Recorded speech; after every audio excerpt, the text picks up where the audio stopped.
Shalom, shalom, bien-aimés. Nous continuons avec nos enseignements sur la prière et aujourd'hui nous allons parler de est-ce que le Saint-Esprit a besoin de vous pour prier? Eh bien, la réponse c'est oui, bien-aimés, parce que le Saint-Esprit est un esprit et il a besoin de votre bouche pour que quand vous ouvrez votre bouche et vous commencez à prononcer des paroles, eh bien, ces paroles-là ont un effet dans le monde physique et dans le monde spirituel. Et c'est pour ça que nous ne devons pas attrister le Saint-Esprit. Quand nous sommes en train de commettre des péchés volontairement, nous sommes en train d'attrister le Saint-Esprit et ça devient difficile pour qu'il puisse nous utiliser comme son instrument pour les moments de prière. Et que le Saint-Esprit prenne le contrôle de ma bouche pour que ce que je veux dire, que ce soit des paroles qui ne viennent pas de moi, que ce soit des paroles qui sont inspirées par le Saint-Esprit et que le vent impétueux du Saint-Esprit commence à remplir le lieu où vous êtes pour que vous puissiez être dans la plénitude du Saint-Esprit et que vous recevez la puissance qui est nécessaire, qui va donner du feu à vos prières, que les écailles tombent et que vous puissiez ouvrir vos yeux. Vous allez connaître la vérité et la vérité va vous affranchir et vous allez devenir un guerrier ou une guerrière de prière parce que c'est le Saint-Esprit qui sera en train d'utiliser votre bouche pour faire des prières de feu, des prières d'autorité, des prières qui vont changer et transformer votre vie et vont transformer le milieu où vous êtes, la région où vous êtes et c'est merveilleux, bien-aimés. Et que toute personne qui pense qu'il peut trouver les bons mots, les bons vocabulaires, les bons rhétoriques pour pouvoir prier, il n'y a pas de formule magique dans la prière. Nous tous devons demander que le Saint-Esprit prenne le contrôle de notre bouche et qu'il nous guide quand nous sommes en train de prier. Bien aimé, c'est pas aussi compliqué que ça. Quand vous demandez au Saint-Esprit, je commence à prier, prends le contrôle de ma bouche, mets les mots et les pensées que moi, j'ai pas en tête et ce que je veux demander, tu sais mieux que moi ce que je veux demander, ce que je veux dire, tu sais mieux que moi. Révèle-moi les choses qui sont cachées pour que je puisse confesser mes péchés, me repentir et que je puisse être sur le bon chemin. Et ben, le Saint-Esprit va faire son travail convenablement quand vous lui demandez. Et quand vous lui demandez rien, c'est pas un esprit dominateur, non, c'est un esprit qui coopère avec vous. Et c'est pour ça que chaque fois, le Saint-Esprit voudra vous dire quelque chose dans vos pensées. Et cette chose-là, il le dit en douceur. Le Saint-Esprit n'est pas un esprit qui vous menace. Parce que si tu n'as pas prié, si tu n'as pas lu la Bible, tu vas voir. Non, le Saint-Esprit est une douceur. Et ben, c'est une voix qui est tellement douce que vous pouvez même la rater au moment où vous ne demandez pas d'avoir sa révélation et qu'il vous dit à chaque moment, quand il est en train de vous parler, que vous puissiez sentir sa présence dans vos pensées et que vous puissiez dire ce qui est inspiré par le Saint-Esprit.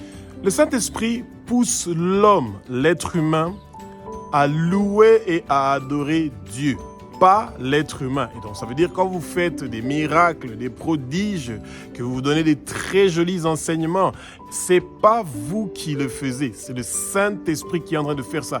Et lui, il reçoit pas cette gloire-là, il reçoit pas cette louange-là. Tout cela est au service de Abba, notre Père qui est aux cieux, notre Dieu, notre Roi, nous les enfants. Le travail que nous sommes en train de faire, les prières que nous sommes en train de faire, c'est pour glorifier, que le nom de Abba, notre Père qui est aux cieux, notre Dieu, notre Roi, soit glorifié. Et c'est pour ça que le Saint-Esprit ne travaille pas pour les êtres humains.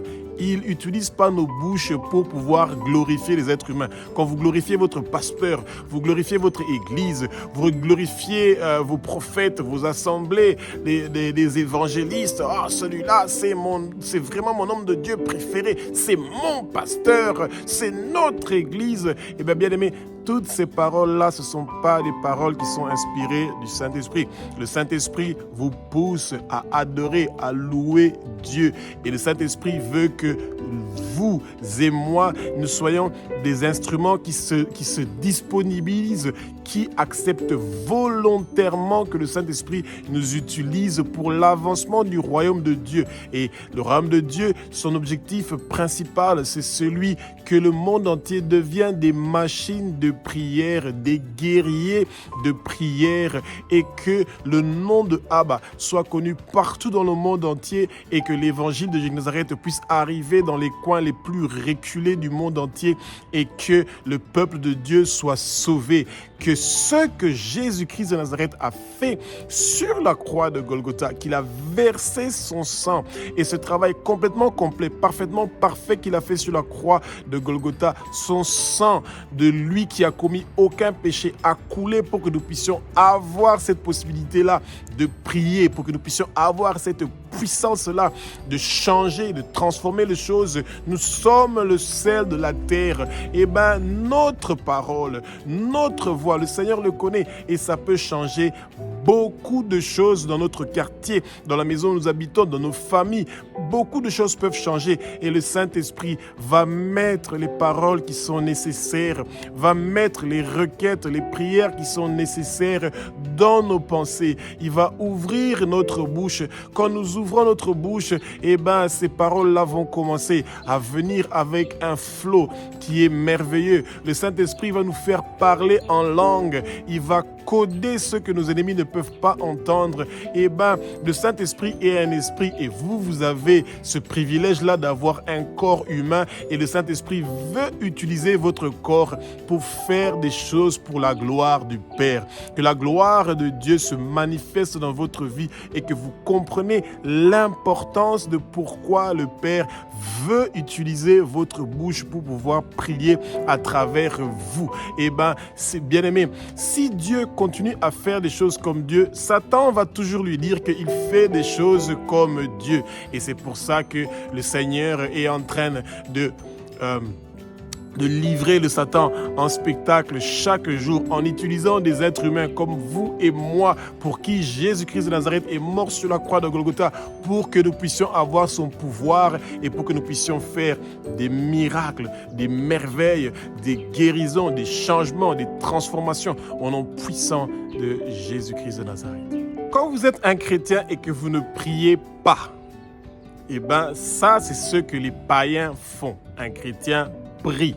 Et quand nous ne prions pas, nous sommes inutiles pour le Saint-Esprit. Et pourtant, nous voulons être utiles. Quand vous avez pris l'engagement, vous avez fait une alliance avec Jésus-Christ de Nazareth, que vous l'acceptez dans votre vie, eh bien, vous acceptez que le Saint-Esprit qui est venu dans votre vie puisse vous utiliser comme son instrument pour faire le travail pour l'avancement du royaume de Dieu. Et c'est comme si on est en train de se répéter, mais les chrétiens ont besoin de comprendre cette chose-là, que c'est quelque chose d'important d'être utile pour le royaume de Dieu. Et souvent, les chrétiens ne veulent pas prier parce qu'ils disent que, eh ben, qu'est-ce que ma prière peut faire pour changer, parce que ça ne peut pas changer la volonté de Dieu. Et bien aimé, Dieu a créé le ciel, la terre, les mers et tout ce qui s'y trouve, inclus nous les êtres humains, et beaucoup de choses que nous avons, des maisons, des voitures, etc. C'est pas Dieu qui les a créées, c'est nous qui les avons créées, et c'est pour ça que Dieu veut que ce que nous sommes en train de vivre dans le monde, que ce soit des choses que nous sommes en train de faire en coopération ensemble avec lui. Et quand vous priez et que vous pensez qu'il n'y a rien qui est en train de se passer, bien-aimé, il n'y a aucune parole qui est perdue, bien-aimé. Chaque parole que vous prononcez dans votre prière, rassurez-vous que ça a un effet, ça fait quelque chose. Quand vous dites au Seigneur que vous n'allez pas mourir, vous allez vivre et déclarer les œuvres de l'Éternel des armées, qu'aucun accident ne va arriver dans votre vie, aucun blocage ou aucune malédiction, aucune maladie ou infirmité ne va venir dans votre vie, aucun empoisonnement de votre boisson, de votre nourriture, aucun problème de finances ne viendra dans votre vie. Bien aimé, ces paroles-là ont une puissance. Même si vous ne voyez pas ça directement, mais la langue est puissante. De la même façon que cette langue-là peut dire des mauvaises choses qui font très mal au cœur des gens, et bien cette même langue-là peut prononcer des choses qui sont en train de bénir le Seigneur et qui sont en train de transformer le monde et la vie de beaucoup de gens. Et c'est pour ça que le peuple de Dieu doit toujours demander au Seigneur sa volonté et de prier selon sa volonté. Et même si c'est des choses que vous ne pensez pas que c'est la volonté du Seigneur, et bien si ça vous tient à cœur, le Seigneur est un Père et nous sommes des enfants et il veut nous écouter. Et ce que nous lui disons dans notre prière, il prend ça en considération parce qu'il se rappelle de comment son Fils bien-aimé, Jésus-Christ de Nazareth, a versé son sang pour que nous puissions avoir accès directement à lui, notre Père qui est aussi notre Dieu, notre Roi. Beaucoup de chrétiens cherchent à changer la volonté de Dieu avec la prière. Eh bien, nous ne sommes pas plus intelligents que Dieu. Quand Dieu est en train de faire des choses, il le fait à son temps, au moment voulu, et il sait le pourquoi il est en train de le faire. La seule chose que nous pouvons faire, c'est de lui demander que sa volonté soit faite. C'est quelque chose de très important. Dieu veut coopérer avec nous. Il veut travailler ensemble avec nous. Et beaucoup de choses qu'il veut que nous faisons qu'il fait ensemble avec nous, se trouvent dans sa parole. Quand nous lisons la Bible, eh bien, nous écoutons sa voix. Et les choses qui sont dans la Bible, quand nous vivons selon les choses que nous sommes en train de voir, de lire dans la Bible, eh bien, nous sommes en train de concorder, donc ça veut dire de coopérer avec toute persévérance avec Dieu, même si des fois les requêtes que nous faisons, les supplications, les prières que nous faisons ne sont pas directement exaucées, eh bien le Seigneur est là. Soyez rassurés qu'il est là et qu'il est en train de faire des grandes choses. Et ce que nous voyons dans le monde, c'est une composition de la volonté de Dieu et de la volonté de l'homme.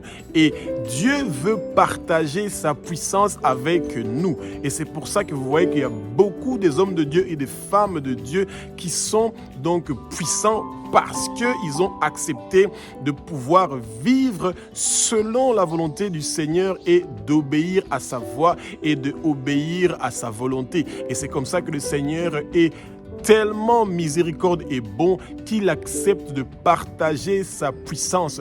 Et quand vous êtes un homme ou une femme, vous êtes devant des assemblées de communautés, etc., et que le Seigneur veut vous utiliser à travers le Saint-Esprit pour faire des miracles et des prodiges, ça se fait parce que Dieu est un Dieu qui veut partager sa puissance. Il veut partager ces miracles qu'il est en train de faire. Il veut utiliser des humains pour pouvoir faire ces choses-là, pour que le Satan ne puisse pas dire qu'il est en train d'utiliser sa puissance de Dieu et c'est pas selon la volonté de l'être humain. Et c'est pour ça que Dieu veut que nous nous donnons volontairement à lui, que nous soyons volontairement disponibles à lui pour qu'il puisse nous utiliser comme son canal, comme son instrument pour pouvoir faire des grandes choses pour nos familles, pour la région où nous sommes, pour le quartier où nous sommes, pour le pays où nous sommes.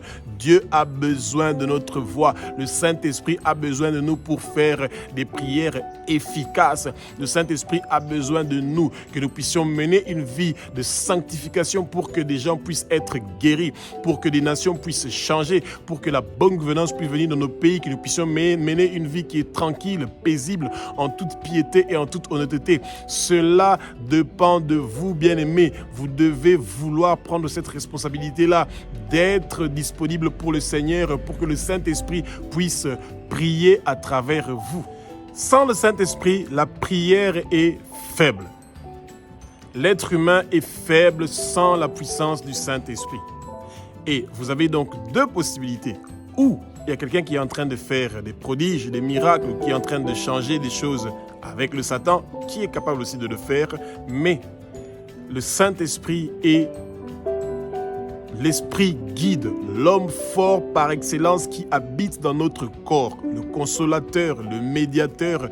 Eh bien, le Saint-Esprit est celui qui nous donne la puissance. Quand vous voulez être un feu et que partout vous êtes en train de passer, que le monde des ténèbres est en train de se sentir terrifié par votre présence seulement, avant que vous ouvriez votre bouche, des miracles se produisent. Bien aimé, quand vous êtes en train de vivre une vie de sanctification, loin du péché, et que vous avez la crainte de Dieu, même quand vous n'avez pas encore ouvert votre bouche, seulement votre présence dans certains lieux, dans certains endroits, des guérisons guérisons, des miracles, des changements, des transformations commencent à se faire. Bien-aimés, sans le Saint-Esprit, il ne peut pas avoir des changements et des transformations avec votre voix. Eh bien, vos paroles peuvent seulement faire des changements et des transformations quand vous avez le feu, la puissance du Saint-Esprit.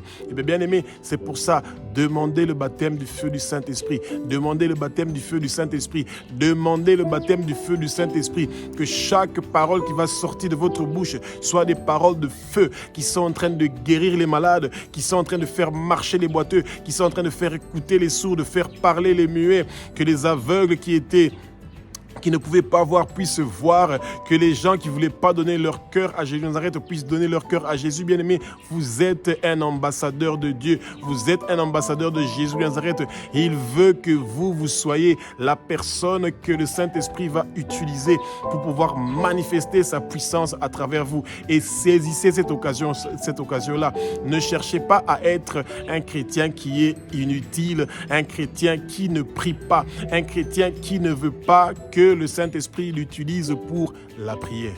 Le Saint-Esprit connaît l'éveil de la prière. Et c'est pour ça que quand il vous réveille tôt le matin, c'est parce qu'il veut que vous puissiez sentir ce besoin-là de vous mettre à genoux et de commencer à prier.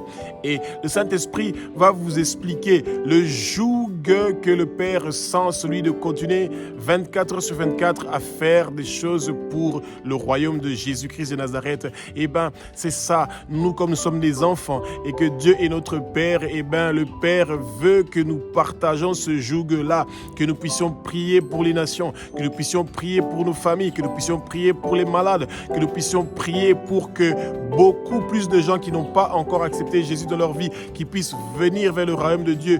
Eh bien, Dieu veut que nous puissions prier pour les brebis qui sont déjà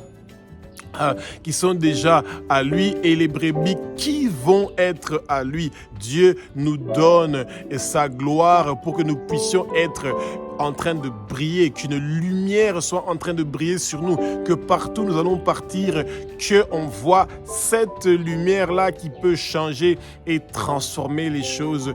Et bien aimé, nous devons saisir cette opportunité-là d'être des instruments du Seigneur et que le Saint-Esprit puisse avoir accès à nous, à notre bouche pour pouvoir faire des prières efficaces et des prières qui vont emmener des changements et des transformations dans notre vie et dans la vie de notre famille et dans la région où nous sommes et pourquoi pas partout dans le monde entier. Bien-aimés, saisissez l'occasion d'être avec le Saint-Esprit. Vos prières sont en train de faire quelque chose. Que le Satan ne puisse pas chercher à vous convaincre que vos prières sont sans effet et que ça ne fait rien du tout. Je me suis réveillé autant de matin. À midi, j'ai pris la pause et j'ai pris le temps de prier. Le soir, j'ai prié autant de fois le soir. Je ne vois rien comme changement.